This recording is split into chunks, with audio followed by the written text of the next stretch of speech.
Saudara yang saya kasihi di dalam Tuhan Yesus Kristus, kita akan bersama-sama membaca dan merenungkan firman Tuhan yang pada hari ini terambil dari Injil Markus pasal 13 ayat yang ke-11. Kita akan bersama-sama berdoa terlebih dahulu. Ya Tuhan, jikalau sesaat lagi kami akan membaca dan merenungkan firman-Mu, kami memohon pertolongan dan pimpinan dari Tuhan sendiri. Biarlah hati kami senantiasa terbuka, hati kami senantiasa merindukan akan firman-Mu. Di dalam Kristus kami berdoa. Amin. Saya akan membacakan Injil Markus pasal yang ke-13 ayat 11 demikian. Apabila mereka menggiring dan menyerahkan kamu, janganlah khawatir akan apa yang harus kamu katakan, tetapi katakanlah apa yang dikaruniakan kepadamu pada saat itu juga. Sebab bukan kamu yang berkata-kata, melainkan Roh Kudus. Demikianlah firman Tuhan. Nah, saudara yang saya kasih, ada kata-kata bijak yang mengatakan begini. Jikalau engkau meminta kekuatan dari Tuhan, maka engkau diberi masalah. Saudara terkasih dalam Tuhan Yesus Kristus, apa yang dikatakan oleh kata-kata bijak ini tidak perlu harus kemudian kita artikan bahwa Tuhan itu begitu senang memberikan masalah dalam kehidupan kita. Artinya kita justru diajak untuk melihat masalah itu sebagai sarana dari Tuhan untuk memberikan kekuatan kepada kita, untuk menempa kita. Bagaimana kita tahu bahwa kita kuat secara iman misalnya, kalau kita tidak pernah menghadapi masalah dalam kehidupan ini?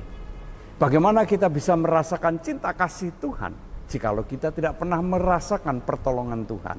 Dan bagaimana kita bisa merasakan pertolongan dari Tuhan kalau kita tidak pernah merasa tidak berdaya ketika menghadapi persoalan dalam kehidupan ini? Nah, saudara yang terkasih dalam Tuhan Yesus Kristus, tentu saja Tuhan tidak membiarkan kita menghadapi masalah itu sendiri. Tuhan juga menjanjikan hadirnya Roh Kudus yang akan menolong, memberikan kekuatan dan pertolongan yang kita butuhkan. Sama seperti yang dialami oleh para murid, Tuhan Yesus mengatakan bahwa mereka akan menghadapi banyak sekali penghambatan, penganiayaan, dan berbagai kesusahan yang lain oleh karena iman mereka. Tetapi kalaupun mereka harus berhadapan dengan pengadilan agama pada waktu itu, janganlah khawatir akan apa yang harus atau akan mereka katakan, karena Roh Kudus sendiri yang akan menolong mereka untuk berkata-kata, untuk membela diri, bahkan juga untuk memberikan kesaksian iman di dalam atau di hadapan mahkamah agama tersebut. Nah, saudara yang terkasih di dalam Tuhan Yesus Kristus, menjaga iman itu berarti juga tetap hidup sesuai dengan nilai-nilai iman yang kita pegang teguh. Dan itu tidak mudah karena ada banyak tantangan, ada banyak godaan yang seringkali dapat membuat hidup kita tidak lagi mewujudkan nilai-nilai iman di dalam kehidupan kita.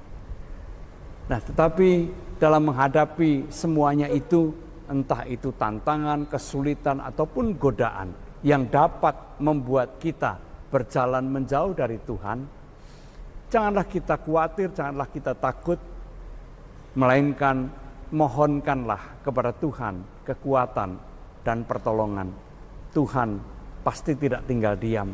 Ia pasti bekerja untuk memberikan kekuatan dan pertolongan yang sungguh kita butuhkan agar supaya kita tetap dapat memegang teguh iman kita dan mewujudkan nilai-nilai iman itu dalam kehidupan kita.